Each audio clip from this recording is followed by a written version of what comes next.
Dorothy Foster had buried her husband 3 years ago.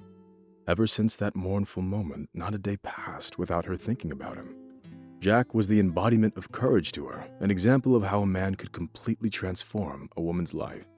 They were happily married for about 10 years, and if it weren't for that fateful accident, their family bliss would have lasted for many, many more years. Despite spending a lot of time at work, Jack was an exemplary husband. There was nothing for Dorothy to complain about. Maybe only for the fact that he often had to go away on business. But that could hardly be considered a flaw, especially since he worked hard to provide for his family. It truly meant a lot to Dorothy. Nevertheless, Jack couldn't be described as a wealthy person, not at all. He was an ordinary office worker, ensuring the trading company had everything it needed. He found intermediaries and laid the groundwork for lucrative deals. Dorothy understood that this part of his job description was responsible for his frequent absences and long business trips. To Jack's credit, it must be said that he was always an attentive husband, and even when he was on the other side of the country, he made an effort to call his wife to check in. However, Dorothy still had to raise their son Kevin virtually on her own. At the time of his father's tragic death, the boy was 7 years old. This fatal accident divided the family's life into before and after. Dorothy struggled hard to overcome her depression and start her life anew. It was partly made possible thanks to the help of Jack's brother, Francis. He supported Dorothy in her time of need and took on the responsibility of organizing the funeral. Francis had no family of his own, so he started helping his late brother's wife and son. Unfortunately, despite all the help, Dorothy still couldn't fully adjust to her new life. The family often struggled to make ends meet, especially since Kevin got sick often and couldn't attend daycare. Because of this, Dorothy had to either hire a nanny or take unpaid leave from work, which clearly didn't contribute to increasing the family's income. Francis, apart from caring for his late brother's family, was also looking after his mother, whose health deteriorated significantly after the tragic death of her son. At a certain point, the family's financial situation got so bad that Dorothy started seriously considering selling some property, namely the garage located on the other side of the city. She'd never been there before herself and only knew about this garage from her husband. Frankly speaking, Jack had forbidden her from going there, explaining that he needed to have some personal space. However, Francis had been there a couple of times and immediately volunteered to help Dorothy. The garage looked quite unwelcoming. An old, rather dilapidated building with faded walls and dusty gates evoked sadness and melancholy. But Dorothy understood that it wasn't the right time to let herself take a trip down memory lane. Cleaning and subsequently selling the garage were her top priorities at the time. According to Francis, they could get a decent amount for it, which could be a great help to the single mother. "Thank you for your help. I'm actually quite afraid of spiders and the atmosphere of old places," Dorothy said with gratitude in her voice. Francis smiled. "I think there will definitely be some cobwebs there, but I'll take care of that problem. I'll grab a broom and get to work." To be honest, Dorothy could have sold that garage much sooner, but she kept postponing it, as if fearing her late husband's disapproval.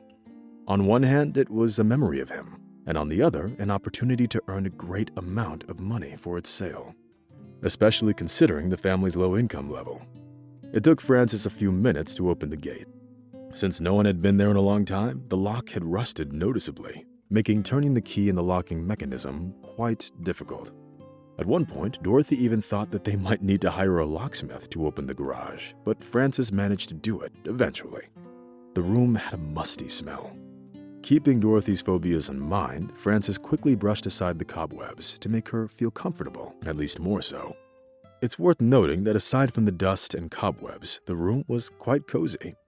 All the items and tools were in their places, and the walls that had no shelves on it had nearly 50 family photographs. "Wow, look at this. It's like a wall of memories," Francis exclaimed with admiration. Dorothy's heart raced as she looked at the pictures that captured her and Jack at various moments in their lives. In one picture, they were standing on the stage of a restaurant, receiving toasts at their wedding. On the other one, Dorothy was holding little Kevin in her arms, posing in front of the maternity ward. Then there were photos of Jack, taken during his business trips. She saw many of these photographs for the first time, which naturally sparked genuine interest in her. Francis stood a little aside, afraid to interfere and make Dorothy feel uncomfortable. Suddenly, she stopped at one of the photos and let out a soft gasp.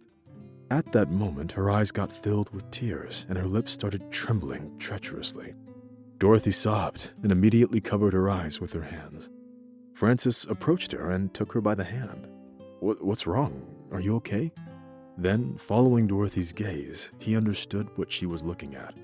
It was a photo dated to last July. It pictured Jack standing next to a young woman, holding a little baby in his arms. Even Francis felt uneasy seeing it. Only then did Dorothy realize her late husband, Jack, hadn't been the person she thought he was. "So that's why you were away all the time," she said with tears in her eyes. Not knowing what to say, Francis simply stood beside her, fully aware that no words could help in this situation. Having torn the photo off the wall, Dorothy saw a note written on the back. It was written in Jack's handwriting and contained an address and a location of the shot. Thanks to this note, Dorothy now knew that the photo was taken in a neighboring city, which clarified the situation considerably. Apparently, tired of his life with his wife, Jack had an affair, and it seemed had a child with his mistress. At that moment, Dorothy realized that she would have to postpone the sale of the garage. "Francis, I'm going to need your help again. Take me to this address," the grieving widow said and handed him the photograph. Perhaps if someone else were in Francis's place, they would have hesitated to help such a delicate situation. But Francis knew his late brother well and had an inkling that he really might have been unfaithful to his wife. Francis nodded and pointed Dorothy to the door, after which he put the photo in his pocket and followed her. Soon they were drinking down the highway towards the city where Jack had another family. But Dorothy and Francis were in for another unpleasant surprise there. No, they did find the house. However, there was no woman with the child in it. Moreover, when Dorothy gathered her courage and knocked on the door, an elderly woman in her 70s opened it. The guests stared at her in astonishment, not knowing what to say. Dorothy expected to see her husband's mistress, but instead, she found some old woman. Looking to break the silence, Francis quickly spoke up. "Hello, ma'am. Could you please tell us where we can find this woman?" The homeowner barely glanced at the photograph before a contemptuous grimace appeared on her face. "I know her. She used to own this house. She is a rather unpleasant woman. She had a child out of wedlock, then took him to an orphanage and sold the house. She really is an awful woman." Dorothy turned pale. "What do you mean she took him to an orphanage?" The old woman frowned but answered the question. "Well, how do I put it? She gave birth and took care of the child for about a year. And then she just abandoned the boy, saying that she had him with the man she didn't love. She wanted to get an abortion, but the father insisted on keeping the baby." Dorothy didn't hear the old woman's last words. Basically, she had already understood that her late husband's mistress didn't love him, and most likely, she simply manipulated him. But that wasn't the child's fault. It was Jack's son, Kevin's half-brother. Francis remained silent, unsure of how to handle this awkward situation. Dorothy, on the other hand, had already come up with a rough plan of action. After bidding farewell to the old woman, she asked Francis to take her to the very orphanage where Jack's son lived. According to the chatty old woman, the child's name was Ethan Nelson, and he was about 4 years old. "I think that we should adopt this child. This isn't right. It's not his fault that things turned out this way," Dorothy said thoughtfully, furrowing her brow. Francis responded to her suggestion with understanding. He loved his brother and didn't want to leave his son in an orphanage, even if he had him out of wedlock with another woman. Unfortunately, a bitter disappointment awaited Dorothy and Francis within the walls of the orphanage. The director flat out refused to let them get custody of the child, citing that they weren't married and lacked proof of kinship with the boy. "When you, as the brother, confirm your kinship with the child, then I will gladly help you.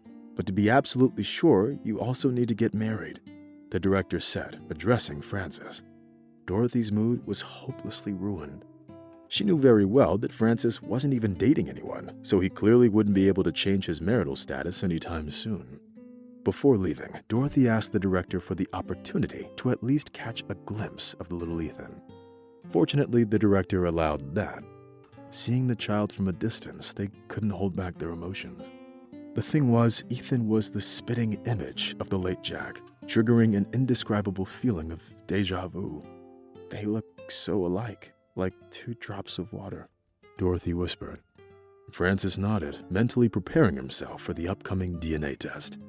After he left the orphanage, he already knew that he would do everything in his power to get custody of the boy. It took about 3 weeks to get the DNA test and deal with all the paperwork. During this time, Francis and Dorothy even got fake married so as to make sure the director wouldn't have any reasons to reject their petition.